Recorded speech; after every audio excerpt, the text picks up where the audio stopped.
Part 2 is here. Okay. Let's spread this out. I'm gonna try to make a bubble. Okay, I tried my best. It did come up as a bubble, but hey, we're gonna start with this yellow glitter.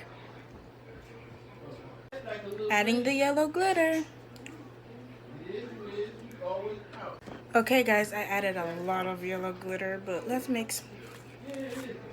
Okay, I'm going to show you guys the after result of mixing this. Well, I just made a big bubble with this thing, but I'm going to tell you guys what I made with the, like how I made this one and how I made this one in part 2.